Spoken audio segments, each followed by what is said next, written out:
Dear students, ये meeting हमारे understanding globalisation subject की है, जिसमें हम आज ब्रिक्स के बारे में बात करेंगे। ठीक है, हमारे सेमेस्टर 6 सब्जेक्ट का है ये, सेमेस्टर 6 का ये सब्जेक्ट है।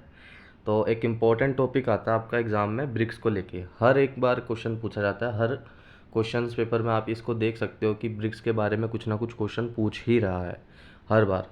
तो इस टॉपिक के बारे में भी हम इसकी चुनौतियाँ, इसके उद्देश्य, इसकी क्या भूमिका है, इसके परिचय के बारे में सारी चीज़ें डिटेल्स में डिस्कस करेंगे, जो आप अपने आंसर्स में लिख सकते हो इसी पैटर्न में, जिस पैटर्न में इसमें नोट्स दिखा रहा हूँ आपको स्क्रीन पे। ठीक है, अब स्टार्ट करते हैं अपनी वीडियो को। तो ब्रिक्स के बारे में पढ़ रहे हैं हम। ब्रिक्स, तो ब्रिक्स 5 प्रमुख उभरती हुई अर्थव्यवस्था का एक समूह है। ठीक है, 5 प्रमुख उभरती, कौन कौन सी वो 5 प्रमुख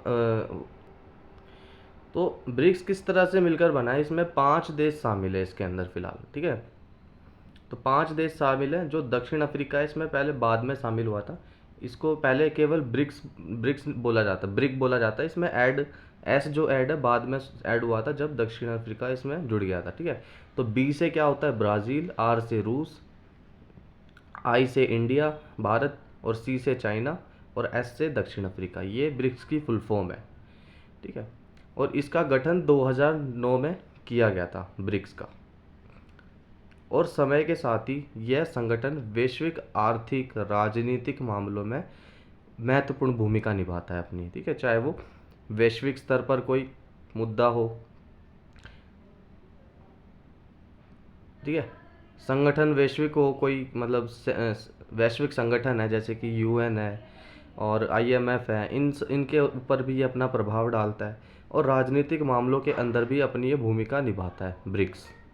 ठीक है, तो इन नोट्स में हम यही समझेंगे कि ब्रिक्स की क्या भूमिका रही है, किस तरह से उसने विस्तार से परीक्षण किया है अपने मुद्दों को लेके, और इसके क्या उद्देश्य हैं, और इसकी उपलब्धियां और चुनौतियां। ये सारी चीज़ें हम इसके अंदर वीडियो में आगे देखेंगे। अब ये आपका इंट्रोडक्शन हो गया। तो ब्रिक्स का गठन के उद्देश्य देखते हैं।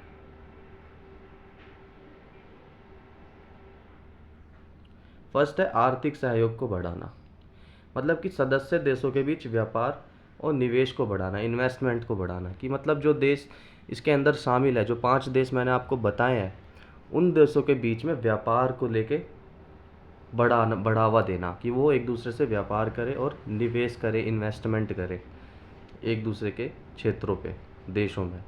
विकासशील देशों के हितों की रक्षा करना। ठीक है, जो देश अंडर डेवलपमेंट है, कमज़ोर है, उनके हितों की रक्षा करें, उनके अधिकारों की रक्षा के लिए बनाया गया था।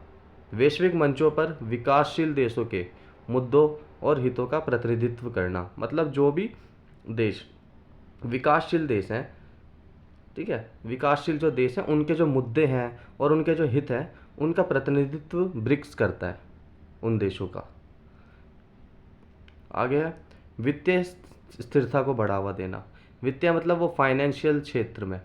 ठीक है, तो अंतर्राष्ट्रीय वित्तीय संस्थानों ने सुधार के लिए कई प्रयास करें और वित्तीय स्थिरता सुनिश्चित करी। और क्या काम किया है ब्रिक्स ने, कि वित्तीय स्थिरता को बढ़ावा दिया, मतलब फाइनेंशियली क्षेत्र में स्टेबल करने की कोशिश करी है जो भी देश, जो भी इससे कनेक्टेड हैं, जो भी देश इससे कनेक्टेड रह रहे हैं, जो 5 देश हैं। तो अंतर्राष्ट्रीय वित्तीय संस्थानें भी खोली है इसने। इसने अपना एनडीबी करके एक बैंक खोला है जो वित्तीय सहायता प्रदान करता है, फाइनेंशियल उसमें क्षेत्र में सहायता प्रदान करता है। तो इन चीज़ों को भी सुनिश्चित करता है ये। आगे है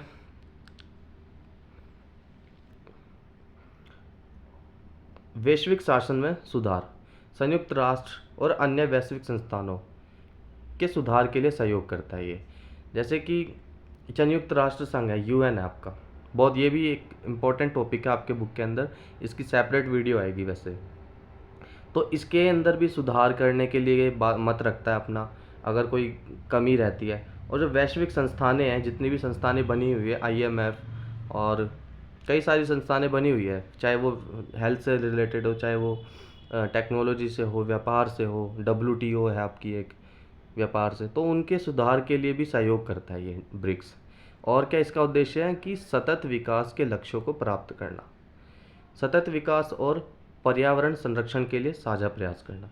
तो मतलब ये पर्यावरण के संरक्षण के लिए भी प्रयास करता है और सतत विकास करने को लेकर प्रोत्साहन देता है।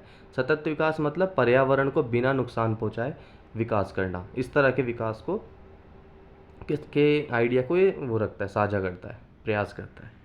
ठीक है, ये तो थी आपके इसके उद्देश्य हैं कि आर्थिक सहयोग बढ़ाना, विकासशील देशों के हितों की रक्षा करना, वित्तीय स्थिरता को बढ़ावा देना, वैश्विक शासन में सुधार और सतत विकास। इसकी उपलब्धियां मतलब अब देख लेते हैं कि इसने क्या क्या अचीव कर लिया अब तक। ठीक है, तो इसने एक एनडीबी बनाया था, एनडीबी, जिसको बोलेंगे नई विकास बैंक, न्यू डेवलपमेंट बैंक, ये इसकी फुल फॉर्म है इंग्लिश में। तो 2014 में ब्रिक्स देशों ने नए विकास बैंक की स्थापना की थी। 2014 में इसकी स्थापना हुई थी। इसका काम क्या था कि सदस्य देशों और अन्य उभरती हुई अर्थव्यवस्थाओं के लिए वित्तीय सहायता प्रदान करना। मतलब कि जो भी उभरती हुई अर्थव्यवस्थाएं हैं जो उभर रही हैं, ठीक है, उनके लिए वित्तीय सहायता प्रदान करना। इसका कि उनको कहीं कोई सहायता चाहिए वित्तीय क्षेत्र में, तो उनके लिए सहायता प्रदान करना। और यह बैंक इंफ्रास्ट्रक्चर विकास, सतत विकास परियोजनाओं के लिए संसाधन उपलब्ध कराता था। मतलब ये जो नई विकास बैंक जिसका नाम है एनडीबी, न्यू डेवलपमेंट बैंक, तो इसका काम ये भी है। और क्या मदद करा सकता है ये कि जो इंफ्रास्ट्रक्चर अगर आपको विकास करना है, जैसे कि क्या इंफ्रास्ट्रक्चर क्या होता है, हाईवेज बनाना, अपने देश के अंदर कनेक्टिविटी को बढ़ाना, तो इन क्षेत्रों में विकास के लिए सहायता प्रदान कर सकता है, आपको पैसे वित्तीय सहायता देता है। ठीक है, सतत विकास परियोजना और संसाधन उपलब्ध कराता है ये आपको कि जो भी आपको वित्तीय सहायता चाहिए, संसाधन चाहिए, उनको प्रोवाइड करवा सकता है। ये ब्रिक्स के द्वारा ही कराया गया था ये। ठीक है। और क्या करा है ब्रिक्स ने, सीआरए का निर्माण किया था। सीआरए, इसको क्या बोलेंगे, मुद्रा भंडार व्यवस्था, ये इसकी फुल फॉर्म है, मुद्रा भंडार व्यवस्था। तो ब्रिक्स ने इसको 2015 में मुद्रा भंडार व्यवस्था की शुरुआत की। ठीक है, कब की इसकी, 2015 में की। किसने करी, ब्रिक्स के द्वारा की गई। ठीक है, और नाम क्या है इसका, मुद्रा भंडार व्यवस्था। इसका क्या काम है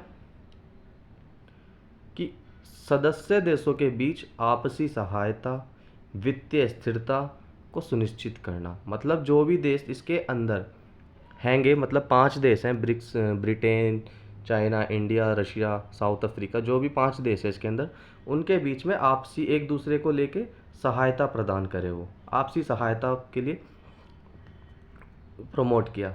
और वित्तीय स्थिरता, वित्तीय आपको पता है मतलब उसका क्या होगा कि मतलब फाइनेंशियली साइड, थोड़ा पैसों के उस क्षेत्र में, उसमें स्थिरता बनी रहे, इन चीज़ों का सुनिश्चित किया था सीआरए के अंतर्गत।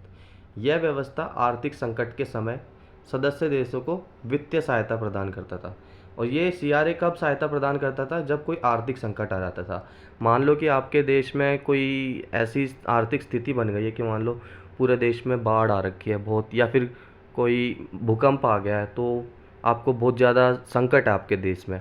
जैसे कि तुर्की में आया था, तो तुर्की में कई देशों में जाके वहाँ पे उसकी मदद करी थी तुर्की की, जब वहाँ पे भूकंप आया था।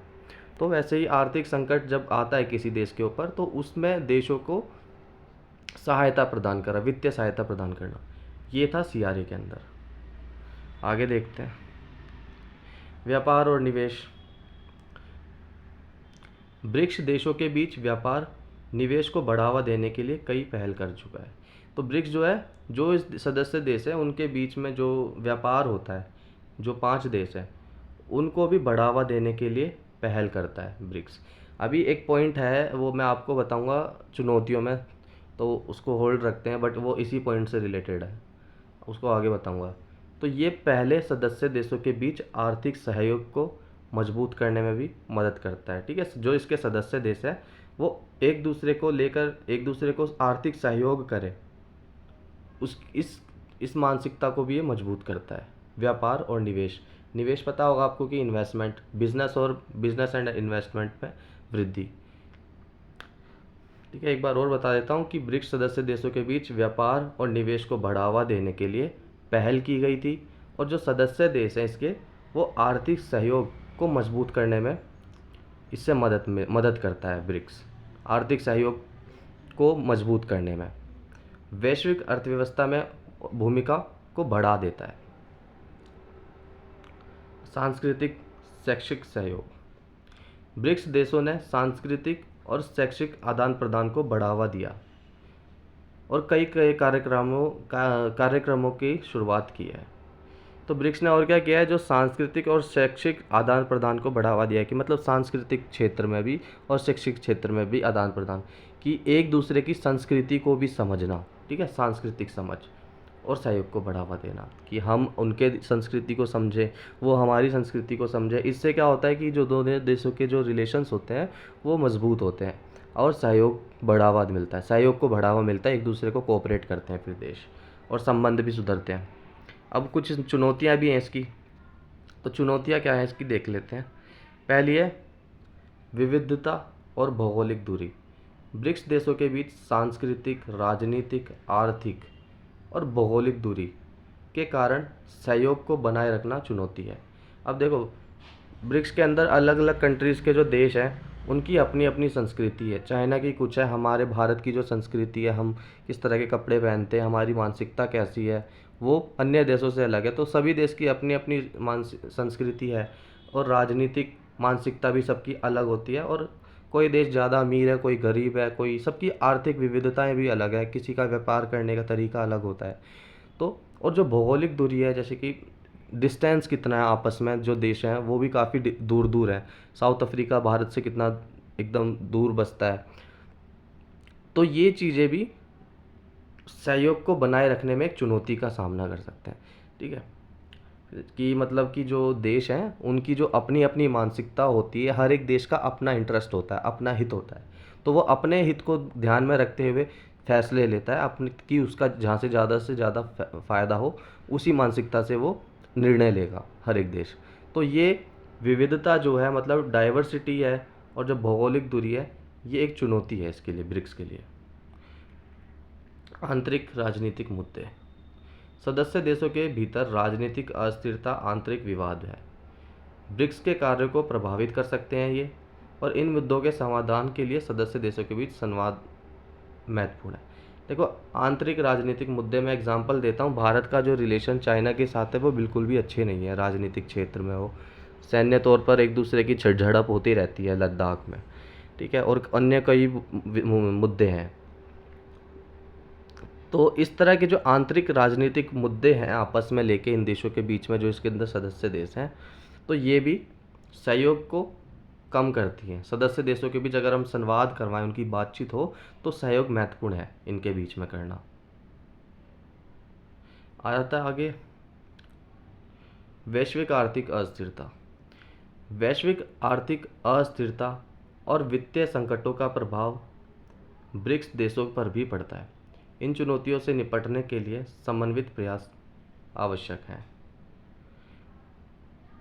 तो वैश्विक आर्थिक अस्थिरता मतलब कि वैश्विक आर्थिक अस्थिरता और वित्तीय संकटों का प्रभाव इन जो ब्रिक्स के जो सदस्य देश हैं उन पर भी पड़ता है। कि मान लो कि किसी जो देश ब्रिक्स के अंदर सदस्य देश नहीं है, लेकिन कोई ऐसा देश है जो व्यापार के क्षेत्र में अपना बहुत बड़ा नाम रखता है, तो अगर उसके ऊपर कोई आर्थिक अस्थिरता आ जाती है, मान लो अमेरिका के ऊपर कोई आर्थिक अस्थिरता आ गई है, तो जो भी चीज़ें अमेरिका दूसरे देशों को बेचता था, इन ब्रिक्स सदस्य देशों को बेचता था, तो उनके ऊपर भी इसका प्रभाव पड़ेगा, ठीक है। तो इन चुनौतियों से निपटने के लिए भी प्रयास आवश्यक है।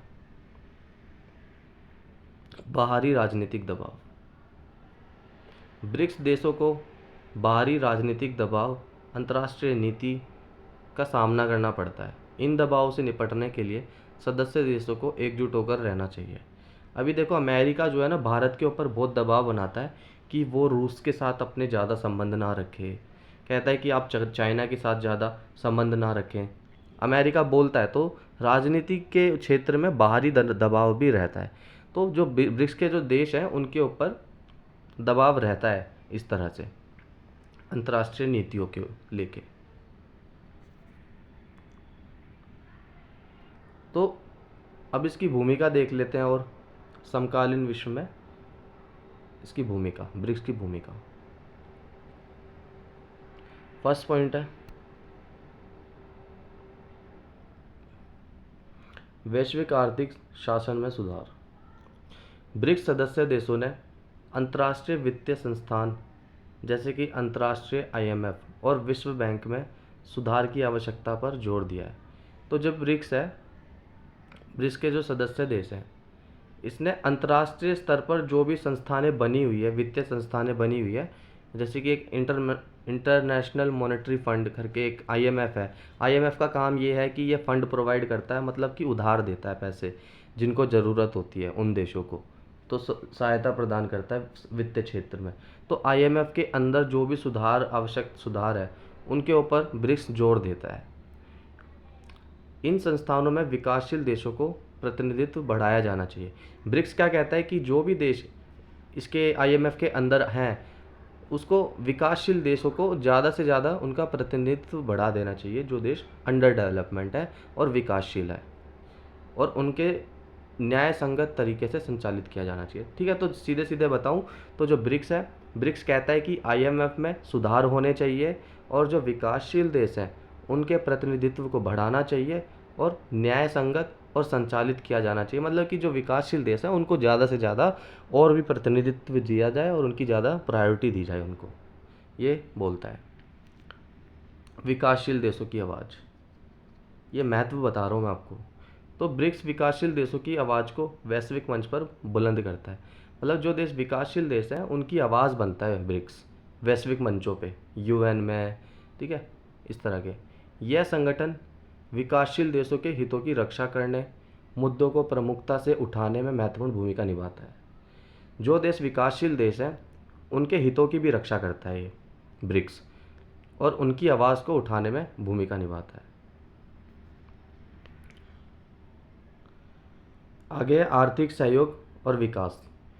ब्रिक्स सदस्य देशों के बीच आर्थिक सहयोग, विकास को बढ़ावा देने के लिए विभिन्न पहलू पहले की गई है। मतलब कि जो ब्रिक्स जो सदस्य देश है, उसने आर्थिक सहयोग और विकास को बढ़ावा देने के लिए कई कदम उठाए हैं कि आर्थिक सहयोग बना रहे और विकास ज़्यादा से ज़्यादा हो। इसको लेके ब्रिक्स ने कदम उठाए हैं। पहले सदस्य देशों की आर्थिक वृद्धि को बढ़ावा देने और उनकी वैश्विक अर्थव्यवस्था में बढ़ोतरी में मदद मिले। मतलब कि उनकी अर्थव्यवस्था को जितना ज़्यादा हो सके उतना बढ़ाने में मदद की है अल्प विकसित देशों की, ठीक है, और आर्थिक क्षेत्र में वृद्धि करने के क्षेत्र में आर्थिक स्थिरता बनाने में मदद किया है। फिर है सतत विकास और पर्यावरण रक्षण। सतत विकास बताया था मैंने आपको कि जो ब्रिक्स है इस तरह से इस तरह के विकास पर जोर देता है जो पर्यावरण को नुकसान भी ना पहुंचाए और विकास भी रहे और भविष्य के लिए कोई परेशानी भी ना हो। ठीक है, जिसके लिए वो जल संरक्षण, पर्यावरण मुद्दों पर काम करता है। अब निष्कर्ष देख लेते हैं इसका। वैसे निष्कर्ष आप रीड कर लो, बहुत आसान है, जो मैंने ऊपर बताया वही चीज़ें हैं। ठीक है, इसको भी रीड कर लेना। तो ये टॉपिक कंप्लीट है आपका। अगर आपको इसके नोट्स चाहिए तो डिस्क्रिप्शन में टेलीग्राम चैनल का लिंक दे रखा है, वहाँ पे ज्वाइन करके वहाँ पे इसके अब नोट्स भी अपलोड हो जाएंगे, तो वहाँ से आप इसको फ्री में डाउनलोड कर सकते हैं। एंड आपको अगर समझ आया है और आपको अंडरस्टैंडिंग ग्लोबलाइजेशन के ऊपर और भी वीडियोस देखनी है तो इस चैनल को आप सब्सक्राइब कर सकते हैं। बिकॉज अगर आप सब्सक्राइब नहीं करोगे तो मे बी आप ये वीडियो लास्ट टाइम देख लो और आपको चैनल ना मिले, तो आप इसको सब्सक्राइब कर सकते हो और आगे के टॉपिक्स इसी चैनल से आप प्रिपेयर कर सकते हो। तो ये वीडियो यहाँ से कंप्लीट होती है। Thank you.